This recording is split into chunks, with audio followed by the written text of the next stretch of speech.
So, today's video is easily going to be my most challenging one yet. I'm playing 4 games of extreme solos, and if I don't win at least one, I have to wear the ugliest skin I can make for the rest of the season. But there's also a twist. I've made a wheel here filled with all annoyingly difficult challenges which I'll be spinning before each game. Let's get started. Alright, let's see what we get for game 1. And our first challenge is no diving. I guess I should probably unbind my dive button, but I don't feel like it, so let's run it. So the first round is Prairie Promenade, and this is going to be a pretty straightforward round. But my muscle memory inclines me to dive into pipe, so I need to make sure I resisted the urge to do so. I drop straight from the heavens into this pipe and hop down this little slope, unsatisfied that I couldn't slide down it. I also noticed a magic dragon skin up ahead, and I wondered, could I cook up a magic dragon sandwich? I hopped down the slippery slime wall and made quite the unsuccessful landing, but it was no match for my tough bean body. I then cannonballed over to the platform and hopefully didn't break any arteries. Then I sped up this conveyor and got a concussion on this conveniently placed hat thing. To qualify, I had to awkwardly waddle down the slide to this pipe's gaping mouth and out its butt end. And honestly, I'm probably the first to describe it like that. The second round was big fans, and I was contemplating if I should start my villain arc or be a civilized gentleman. We'll see. I lingered back a little, playing it safe, but then this croc thought they had beef with me, so I peacefully declined. I continued to play it safe, keeping the short timer in mind, and I decided to go for this jump, giving me more space. Now this is the bar variation, which is known to ignore all physics you previously knew, so I had to be careful timing my jumps. I then made my way through the final section, making sure to pay attention to the bars coming up, or else it could end badly. I made it to the end and suddenly felt like doing some disco fever, and this need couldn't be ignored. The timer then reached its end, so I qualified quickly. After a pipe dream and slime climb, the final was blast ball, which luckily doesn't require diving for the most part. Well, it's time to get my balls warmed up. The platforms are starting to fall, and I was dodging blasts left and right. While I was using this area to tank hits, this guy wouldn't leave me alone, so we had a temporary unofficial alliance. It was going alright until the dreaded double blast came up. Yeah, that was really unlucky. Let's see what challenge we have for game 2.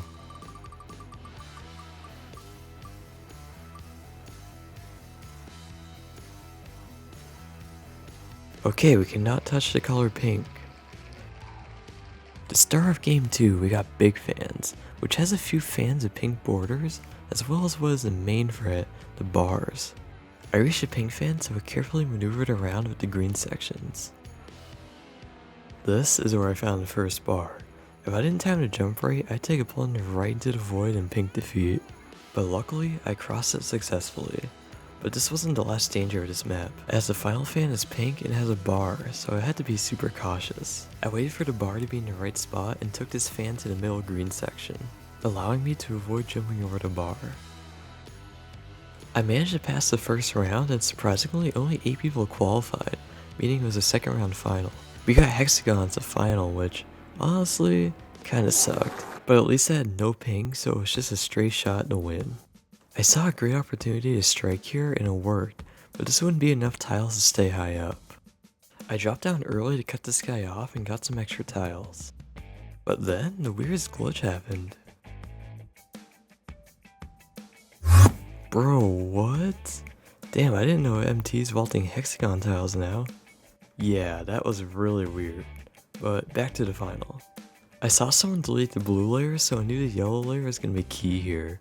I dropped down from purple and attempted to get some area for myself, but too many tiles got taken in front of me and I fell down in blue. But it wasn't over yet. I quickly grabbed the other guy in blue, which left me with a decent amount of tiles. However, I didn't know how many tiles the person above me had, so all I could do was hope. But sadly, after a huge effort, I never saw the other person again, and I couldn't grab the crown. Okay, wheel spin number 3, let's see what we get.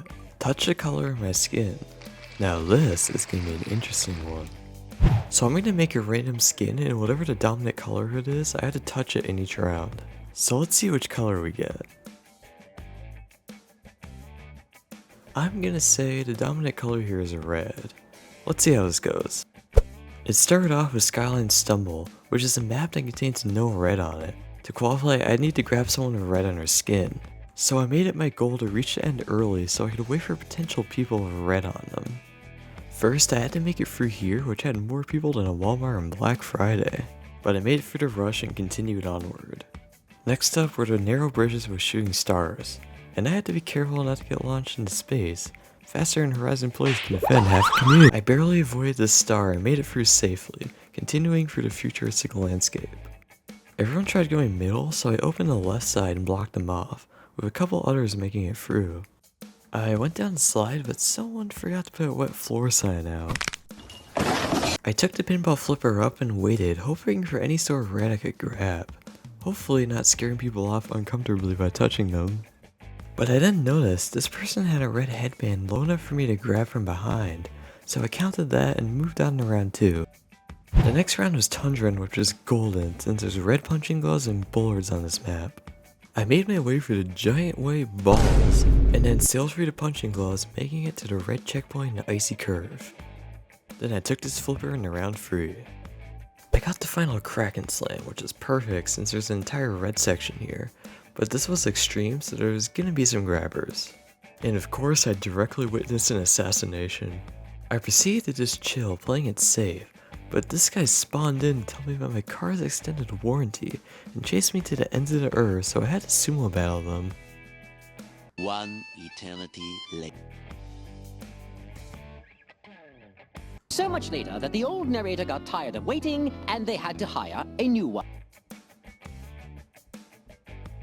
After the longest wrestling match of my life, their friend decided to get in on some beef too, so I had to dive over to yellow, only to get halted over there too. I tried to use the opportunity to take out this guy, but the Kraken decided to pull out Smash Bros finisher and sent me to the moon. Well, let's see what we have for challenge 4. Inverted controls. So I have to invert both the vertical and horizontal camera movement in the controller settings. Yeah, I'm not looking forward to this. Round 4 started with literally leapers, which wouldn't be too bad considering your camera's straight on for its duration. All I had to do was unleash my inner speedrunning skills.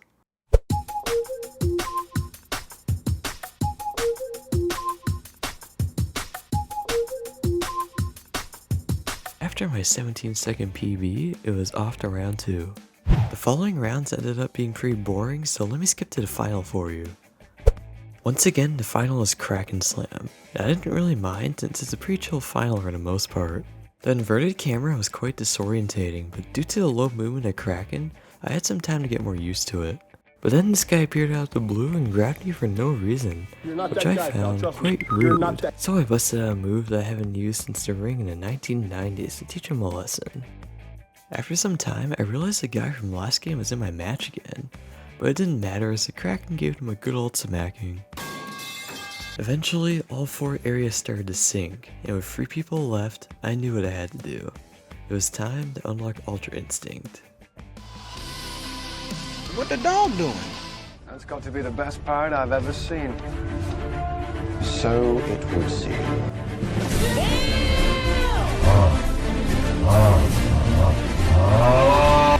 With 1 game left to spare, I did it.